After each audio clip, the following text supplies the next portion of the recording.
Hey everybody, how's it going? Um, so here's Amber Joy. But so I'm gonna talk a little bit about something: the grand solar minimum, the age of Aquarius, and school updates. So first, I'm gonna talk about school updates. Um, so I turned my prospectus in, and that's all good right now. Um, I'm just kind of winging it. I don't have a script, so turn my prospectus in. I'm waiting for the edits so that I can get the first part of my doctorate in, so I can move forward with that process. The next thing is the grand solar minimum in the age of Aquarius. I believe we're in the age of Aquarius, and like we've just entered it. We got the grand solar minimum happening right now too. Um, yeah, you're a good girl. Um, so, um, what that means is that there's okay. So with the grand solar minimum coming around, let's cycle through this. Okay, so the past 4 years, like every 2 years, there's been snow in the Sahara Desert. Now, the which is not normal.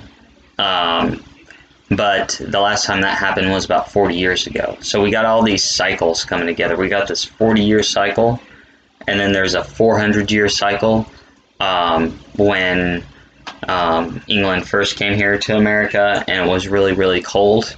So we got that cycling. We have the I would say the age of Aquarius is here, and you can tell that because a few things are happening. Religion's dying. Okay, so Pisces is the age of religion, and Aquarius is the age of science and technology.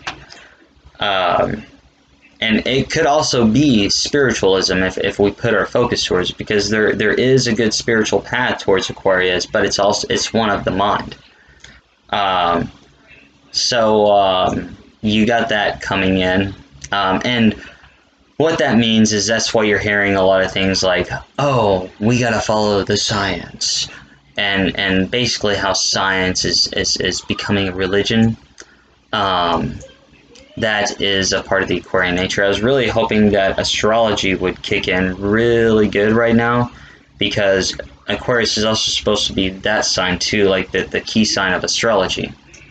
Um, but science has made like every attempt to kind of like stomp astrology out, and there's really a lot to astrology, especially on the medical side, that we could pay a lot of wonderful attention to. Um, let's see here. So we got that cycling in. I feel like I've said a pretty good amount about that right now. Um, Another thing that you also have to pay attention to with the new ages is, okay, let's go with Pisces. The opposite is Virgo. That's why in the Bible you see Jesus as just not only a spiritual leader, but she came from the Virgin. And you'll see that repeatedly. Like when a new age comes, you'll see the opposite kind of also take place. So not only sometimes the opposite does come into place too, and it has an effect on the age, as in like the hallmarks of Virgo would be organization, um, analytical, intelligence, um, and things of that nature. Um, Whereas with the age of Aquarius, you have Leo. Leo being the king, the ruler, but also like party, vibration, and sex. Um, you have a kind of there's a chance of a one world government with the age of Aquarius too, because of the opposition of Leo. So you also kind of got to balance those things in. So what are we coming into? Okay, so I just went over the 400-year cycle. Boom, the new age of Aquarius is a 2,160-year cycle. There is also this knowledge that okay, the Earth has this like 100,000 year kind of like period of where it's 90,000 years of an ice age and 10,000 years of a warming period. And we're at the end, the cusp of that, because we kind of fell out of the last ice age about 12,000 years ago. And there's normally a plus or minus 2,000 years going back into an ice age. And then it takes about 20 years to actually get into an ice age. And then and it takes like 3 days to get out of one.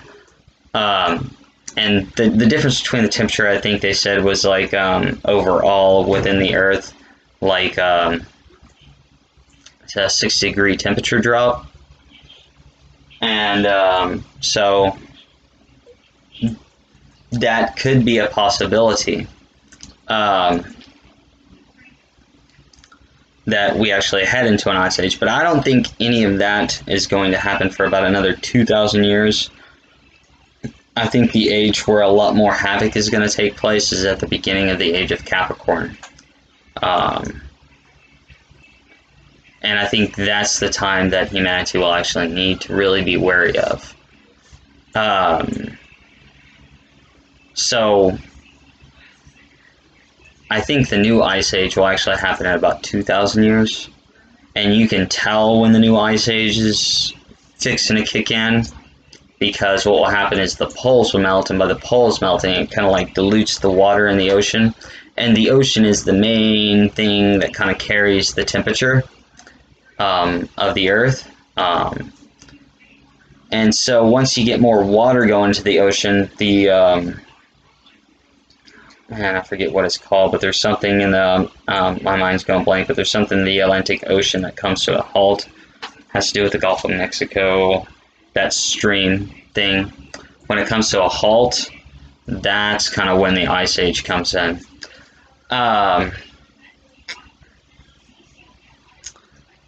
So we're going to have a mini one, definitely, because of the grand solar minimum. Now, you need to be wary of this grand solar minimum. You might want to stock up on a little bit of food because we're going to be getting less light. The seasons are going to get shorter except for winter and fall. And they've warned, the scientific community has actually warned that by the time we reach 2028, the food production that is currently being produced, only 20% of it will remain in the year 2028. So this would be a good time for us to kind of get some things going along, like the 3D printer to make food, maybe some new ways to do agriculture, like a vertical agriculture. So we need to think of, one, new ways to grow food, and to be wary of raising our livestock, especially in the upper and northern parts of the country. So be cautious about that happening. And the next 3 to 5 years, we are going to see a lot of storms, and the Ring of Fire, even though it's been active, it's going to be more active than ever. And like I said, I'm worried about a big earthquake happening in about 2022. Especially, one of the things that I believe our consciousness affects the way how these things are going to fall apart. And there's a lot of negativity around the West Coast. And that's why I'm worried that something big is going to happen on the West Coast.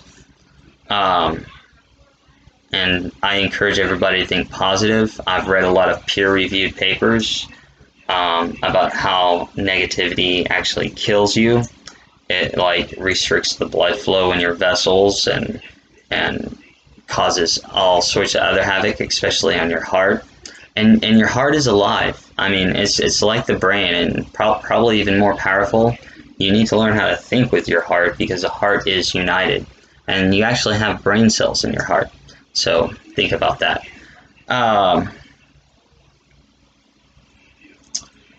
So I kind of covered both of them at the same time. Other than that, right now I'm waiting for my grade to come in for my prospectus so that I can edit it and then turn the final version of it in.